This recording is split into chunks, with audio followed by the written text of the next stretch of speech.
हरिओम मित्रों, स्वागत है आप सभी लोग का हमारे इस YouTube चैनल पर। कैसे हैं आप सब लोग और कैसा चल रहा है आप सभी का अध्ययन। आशा करते हैं आप सभी लोग स्वस्थ होंगे, मस्त होंगे और अपनी तैयारियों में व्यस्त होंगे। तो आइए हम अपने अध्ययन ग्रंथ नल चंपू की तरफ चलते हैं। जैसा कि आप सभी लोग जानते हैं, हम काफ़ी दिनों से नल चंपू ग्रंथ का अध्ययन कर रहे हैं, जो शब्दशः अध्ययन करते हुए हम इसकी समाप्ति की ओर आ गए हैं। आज इस ग्रंथ का समापन होगा, तो आइए हम इसे आगे पढ़ते हैं। इसके पहले की कक्षा में हम यहाँ तक पढ़ चुके हैं। तथा ही नो नेत्रांजलिना निपीतम असकृतस्याः स्वरूपामृतं नो नामान्वये पल्लवोऽपि च मया कर्णावतंसी कृतः चित्रं चुम्बति चुम्बकाश्मकमयोः यद्वद् बलात् दूरतः तद्वत् तर्जितधैर्यमेतदपि मे तस्यां मनो धावति।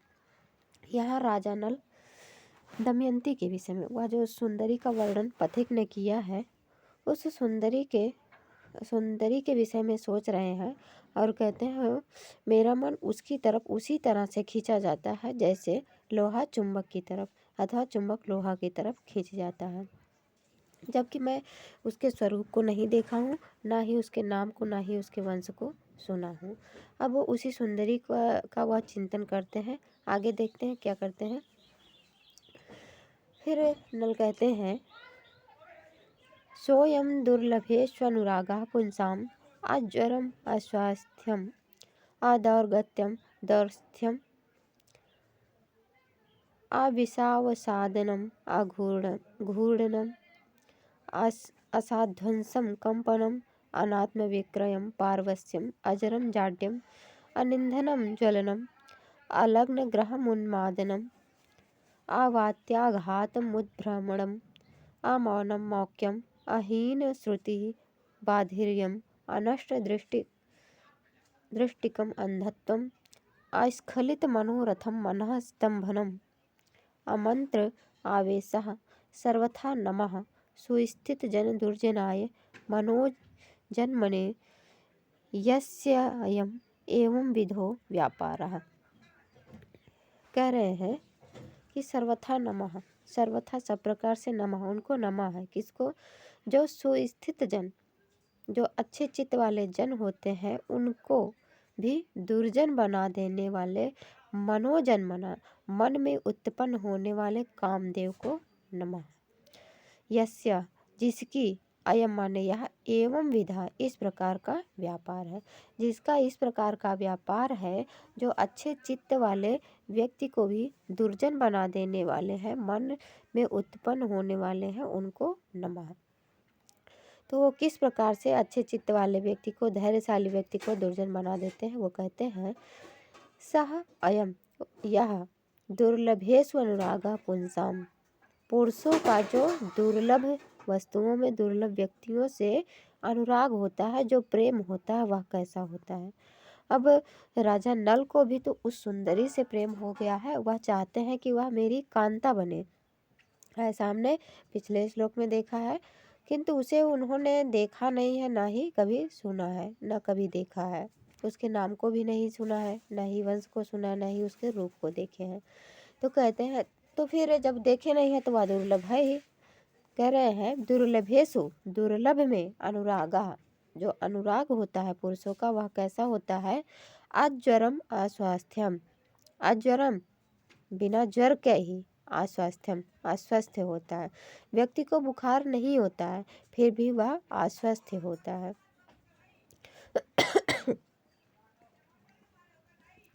और अदौर्गत्यम, उसकी दुर्गति नहीं होती है, फिर भी दौर्स्थ्यम, उसकी दुर्स्थिति होती है।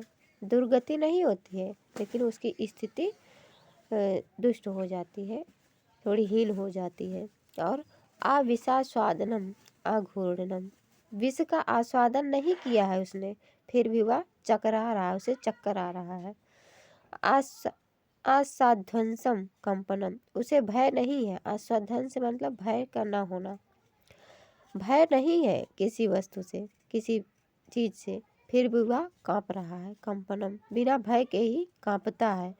अनात्म विक्रयम, अपने आप को बेचा नहीं है। जैसे हरिश्चंद्र ने अपने आप को बेच दिया था। जब किसी चीज को बेच देंगे तो वह दूसरे के वश में हो जाएगा, जिसको आपने बेचा है। कह रहे अनात्म विक्रयम, अपने आप को बेचा नहीं है, फिर भी पारवस्यम, पारवस्ता हो गई है, दूसरे के वश में हो गए हैं। अजरम जाड्यम, बिना बुढ़ापे के ही, बुढ़ापा नहीं है फिर भी जड़ता आ गई है। सोचने समझने की क्षमता कम हो जाना जड़ता कहलाता है। आन ईंधनम ज्वलनम, बिना ईंधन के ही ज्वलन हो रहा है, जल रहा है शरीर। अलग्न ग्रहम उन्मादनम, ग्रह नहीं लगा है, इसमें किसी ग्रह का प्रभाव नहीं है, फिर भी उन्मत्त हो रहा है। अवात्याघातम उद्भ्रमणम, अवात्याघात कहते हैं बवंडर को। बवंडर की चपेट में नहीं आए हैं, फिर भी भ्रमण कर रहे हैं, घूम रहे हैं। अमौनम मौक्यम, बिना मौन हुए ही मूकता आ रही है, मूक हो जाते हैं। अहीन श्रुति बाधिर्यम, श्रुतिहीन नहीं हुई है, श्रुति में कोई घात नहीं हुआ है। श्रुति कहते हैं कान को, कान में कोई घात नहीं हुआ है, फिर भी बधिरता आ जाती है। अनष्ट दृष्टिकम अंधत्वम, दृष्टि में कुछ नष्ट नहीं हुआ है, दृष्टि का नाश नहीं हुआ है, फिर भी अंधत्वम, अंधता आती है, कुछ देख नहीं पाते हैं। बैठे रहते हैं, सामने से कौन गया कौन आया कुछ नहीं पता चलता है। या फिर बैठ के सोच रहे हैं कौन बुला रहा है, सुनाई भी नहीं देता है। अस्खलित मनोरथम मना स्तंभनम, मनोरथ स्खलित नहीं हुआ है, फिर भी मन में स्तंभन है, स्तंभन होता है। इसका नल का मनोरथ है दमयंती को, उस सुंदरी को कांता बनाना। तो वह जो सुंदरी है जिसके विषय में इन्होंने सुना है, उसका स्खलन तो नहीं हुआ, उसका नाश तो नहीं हुआ, वह तो है अभी। कि कह रहे हैं अस्खलित मनोरथ, मनोरथ का स्खलन नहीं हुआ है, फिर भी स्तंभन हो रहा है, दुख हो रहा है। और अमंत्र आवेशा, बिना मंत्र के ही आवेशित हो जाते हैं। जैसे भूत पिशाच होते हैं तो मंत्र का प्रयोग होता है तो वो आवेशित होते हैं। तो कह रहे हैं यहाँ पर बिना मंत्र के ही आवेश में आ जाते हैं। तो सर्वथा सब प्रकार से नमः, उनको नमन है।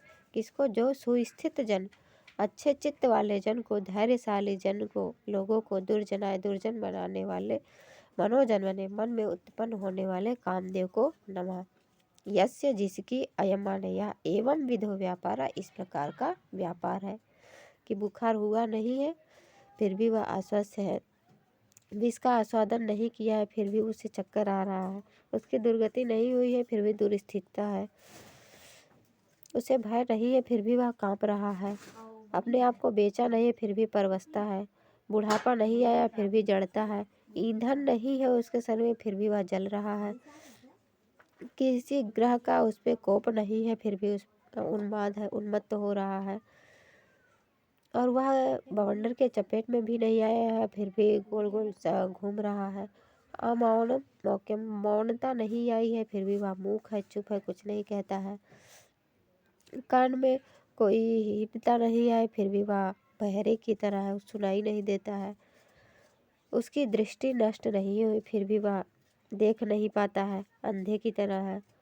उसका मनोरथ स्खलित नहीं हुआ फिर भी उसे स्तंभन है। मंत्र का प्रयोग नहीं किया गया फिर भी वह आवेशित है। तो ऐसा बनाने वाले उस कामदेव को जो इस प्रकार का व्यापार करते हैं उन्हें उनको नमन है। फिर राजा नरपति का विसर्जन करते हैं। इत्यावधारयन, इतना सोचते हुए, ये सब सोचते हैं कुछ कर नहीं पाते हैं। अभी यहाँ पर जो आपने पढ़ा इन सब को सोचते हुए, जो स्वयं दुर्लभे स्वनुरागा पुंसाम अज्वरमा स्वस्थ्यम अदौर्गत्यम दौर्स्थ्यम अविसावसादनम अगूढ़म अस्वाध्यंसम ध्वंसम कंपनम अनात्म विक्रयम पारवस्यम अजरम जाड्यम अनिंदनम ज्वलनम इत्यादि आप लोगों ने जो पढ़ा है, इन सब को ध्यान करते हुए, इन सब का चिंतन करते हुए वह अवतार्य उतार करके सर्वांगेभ्यो अपने सभी अंगों से क्या उतारा? भूषणानि, आभूषणों को।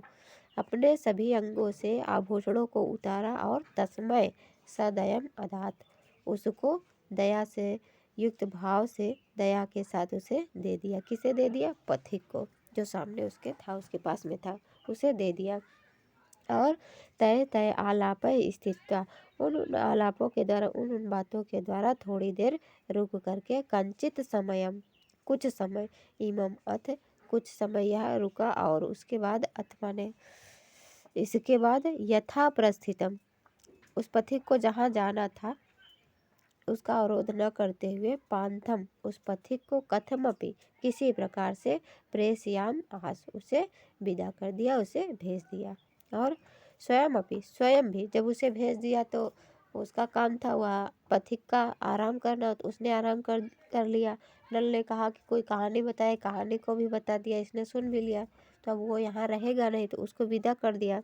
राजा नल जंगल में गए थे सुअर का वध करने, तो सुअर को भी मार दिए हैं, अब वहाँ जंगल में तो नहीं रहेंगे। तो कह रहे हैं स्वयं अपि, स्वयं भी, तत्कालांतरा, कुछ समय बाद, मिलित नक्षत्र इव, जैसे नक्षत्रों से मिलते हैं, नक्षत्रों से मिलने की तरह ही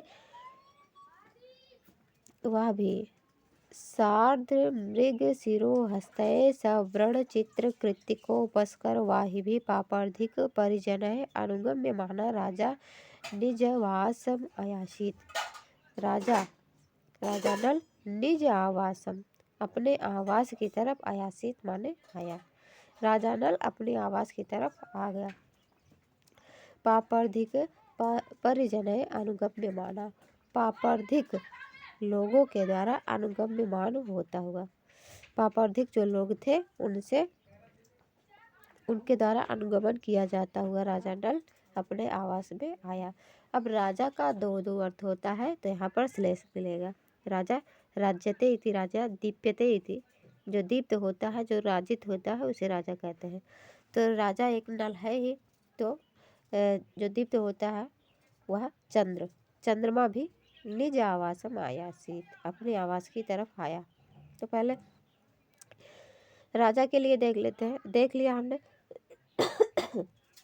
राजा कैसे? पापार्धिक कहते हैं, जो पाप कर्म करने वाले थे, उनके सैनिक साथ में गए हुए थे, कुछ बहेलिए लोग गए थे, मार काट पीट खून बहाना इत्यादि कर्म करने वाले जो लोग थे, उन लोगों से अनुगमन किए जाते हुए राजा अपने घर की तरफ, अपने महल की तरफ चले। और वे पापार्धिक लोग कैसे थे? तो कह रहे हैं मृग शिरो हस्तये, मृग के सिर को हाथ में लिए हुए। जंगल में वो लोग गए थे तो मृग का सिर काट लिए थे, और मृग का सिर काट करके अपने हाथ में लिए हुए थे। मृग का जब सिर काटेंगे तो रक्त निकलेगा, रक्त निकलेगा तो गीला होगा, तो सार्ध मृग सिरो हस्तये, गीले मृग के सिर को हाथ में लिए हुए, और श्रवण चित्र कृति को पसकर वाहिभी, श्रवण, श्रवण माने कान, कान से युक्त, चित्रक एक पशु विशेष है, चीता, चीता को कृतन कृतिक माने काट करके, चीता का कृतक करके, काट करके, उसके उपस्कर कहते हैं, हड्डी और दांत और उसके जो ऊपर का होता है चमड़ा उन सबको उपस्कर कहते हैं। उन सबको वाहिभी, उन सबका वाहन करते हुए, पापार्धिक परिजन, पापार्धिक लोगों के द्वारा अनुगमन किया जाता हुआ राजा अपने आवास में आया। अब चंद्र के पक्ष में देख लेते हैं। चंद्र भी स्वयं अपि, स्वयं तत्कालांतर, चंद्रमा की कलाएं होती है, तो उन कलाओं के मार्ग में, अपने मार्ग में, मिलितय नक्षत्र, जैसे नक्षत्रों से मिलते हुए की तरह। आर्द्र, आर्द्र एक नक्षत्र है, आर्द्रा नक्षत्र, और मृगशिरा, मृगशिरा, हस्तय, ये सब नक्षत्रों के नाम है। मृगशिरा नक्षत्र, हस्त नक्षत्र, और श्रवणा नक्षत्र, चित्रा नक्षत्र, कृतक नक्षत्र, उपस्कर कहते हैं समूह, समूह। इन सभी नक्षत्रों के समूहों का वाही भी वहन किए जाते हुए चंद्र के पक्ष में पापार्थिक का अर्थ होगा राहु। राहु केतु इत्यादि राहु परिजनों से अनुगम्य मान होता हुआ चंद्र भी अपने आवास की ओर चला गया। अब इसके बाद देखेंगे राजदशा का वर्णन। राजा अपने महल की तरफ चला गया तथा प्रभृति चा। उसके बाद और अधिक क्या,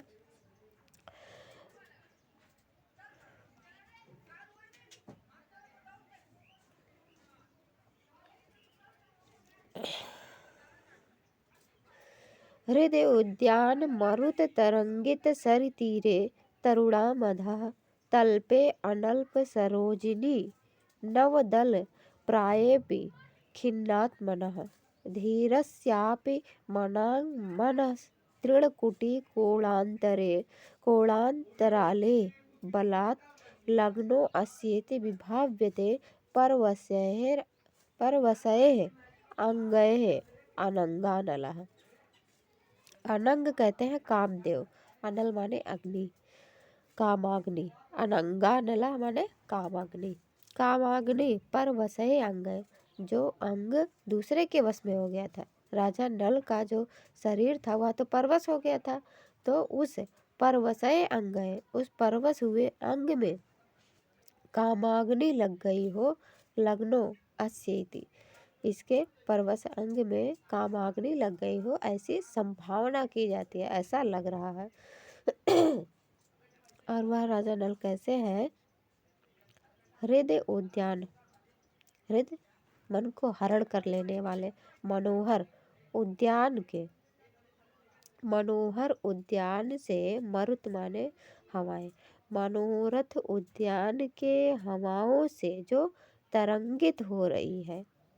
सरि तीरे, नदी के तट पर, तरुणा मधा, नदी के तट पर वृक्षों के नीचे, तरुणा मधा वृक्षों के नीचे, तल्पे, तल्प कहते हैं बिस्तर को, वृक्षों के नीचे जो बिस्तर लगा है और वह बिस्तर है कैसा? अनल्प माने अधिक, सरोजनी कमलिनी नवदल, कमलिनी के नए नए पत्तों से, प्राय भी अधिक, नए नए अधिक पत्तों से, अधिकांश पत्तों से। बिस्तर कैसा है? कमलिनी के अधिकांश नए नए पत्तों से युक्त बिस्तर पर लेटे हुए हैं। फिर भी अपने आप को वह खिन्नात्मना, वह खिन्न आत्मा वाले हैं, वह दुखी है, उन्हें कष्ट है। खिन्न आत्मा वाले, धीरस्यापि, धीर होते हुए भी, मना थोड़ा सा, मना तृणा कुटी, मन रूपी, मन के तृण तिनके की कुटिया के, मन को तिनके की कुटिया बता रहे हैं त्रिविक्रम भट्ट जी। मन के तिनके की कुटिया के कोणांतराले, कोने के बीच में बलात् जबरदस्ती लगना लग गई है। क्या? अनग्नानल, कामाग्नि लग गई है ऐसी संभावना कर रहे हैं।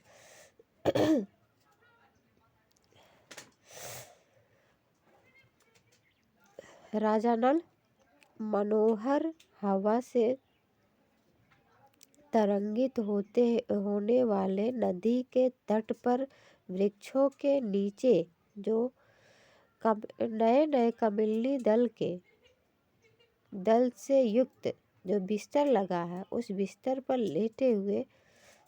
लेटे हैं। फिर भी कमलिनी के नए नए पत्ते पर लेटे हैं, फिर भी वह खिन्न आत्मा है, वह दुखी है। ऐसे धीरस्यापि, ऐसे धीर नल को भी, मना माने थोड़ा सा,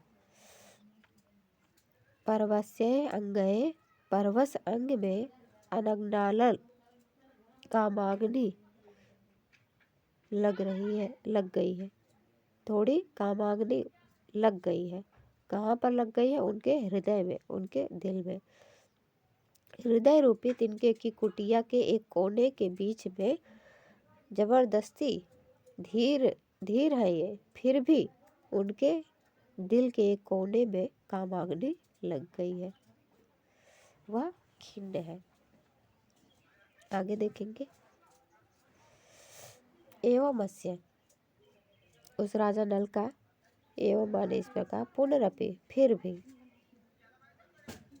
वह अधीर हो गए हैं, फिर भी वो क्या कर रहे हैं, तद अभिज्ञान, उस अभिज्ञान माने उस सुंदरी के विषय में, पृच्छता माने पूछते हुए, उस सुंदरी को पूछते हुए, पांथ सार्थान पथिकों को पूछते हुए, प्रति पथ प्रत्येक पथ से आने वाले पथिकों से वे पूछते हैं, और यूनो यान्ति तस्य क्रमेण, उस युवा के इसी क्रम से वासरा दिन यान्ति माने बीत रहे, इसी क्रम से उनके दिन बीत रहे हैं। दिन कैसे हैं, मदन मद निवासा प्रावृष्या, मदन माने कामदेव के, मद का निवास बरसात का दिन, कामदेव के मद के निवास का जो वर्षा वाला दिन है, वह दिन तस्य क्रमेण, उसी क्रम से, हर चरण सरोज द्वंद्व मुद्रांक मौलेह युग्ने, हर माने शंकर जी, शिव जी के जो दोनों कमलवत चरण हैं, हर चरण, शिव के चरण जो सरोज द्वंद्व कमलवत युगल चरण है, उनकी मुद्रा, उनके चिन्ह, मौले अंका, जिसके सिर पर बनी हुई, जिसके मस्तक पर उनके चिन्ह दिखाई देते हैं, किसके, शिव जी के दोनों कमलवत चरणों के चिन्ह नल के मस्तक पर दिखाई देते हैं। ऐसा नल मदन के मद का निवास करने वाले वर्षा के दिन को तस्य क्रमेण यान्ति, उसी क्रम से बिता रहा है। किस क्रम से, तद अभिज्ञान, उस सुंदरी को पृच्छता माने पूछते हुए, किससे पूछ रहे हैं, पांथ सार्थान प्रतिपथ पथ, प्रत्येक पथ में आने वाले पथिकों से पूछते हुए, उनका दिन वर्षा का दिन, जो कामदेव के निवास स्थान वाला वर्षा का दिन है, वह उसी क्रम से बीत रहे हैं।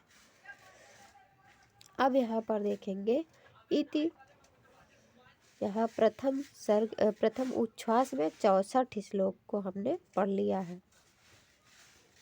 अब यह नल चंपू ग्रंथ समाप्त होता है। इति श्री त्रिविक्रम भट्ट विरचितायाम, इस प्रकार श्री त्रिविक्रम भट्ट द्वारा रचित दमयंती कथा, दमयंती कथा का इसका दूसरा नाम है दमयंती कथा, या दमयंती चंपू भी इसका नाम है, और तीसरा नाम है हर चरण सरोजांकायाम, हर चरण सरोजांक का प्रथम उच्छ्वास समाप्त, प्रथम उच्छ्वास समाप्त होता है। दमयंती कथा क्यों कहते हैं, या फिर नल कथा क्यों कहते हैं, नल चंपू क्यों कहते हैं, दमयंती चंपू क्यों कहते हैं, तो ये नायक और नायिका के नाम से है। किंतु ये हर चरण सरोजांक क्यों कहते हैं, तो यहाँ पर आप देखेंगे प्रत्येक उच्छ्वास के अंत में या अंत के श्लोक में यह शब्द आपको मिलेगा, हर चरण सरोज, इसीलिए हर चरण सरोजांक इसका नाम है। यह प्रत्येक उच्छ्वास के अंतिम श्लोक में यह शब्द मिलेगा। तो आज हम नलचंपू ग्रंथ को शब्दशः अध्ययन करते हुए समाप्त कर चुके हैं। इसके अगले भाग में आप क्या पढ़ना चाहते हैं, उसे आप कमेंट के माध्यम से बताइएगा। मिलते हैं अगला नया कोई विषय लेकर के। वीडियो देखने के लिए आप सभी का बहुत बहुत धन्यवाद। तब तक के लिए नमो नमः।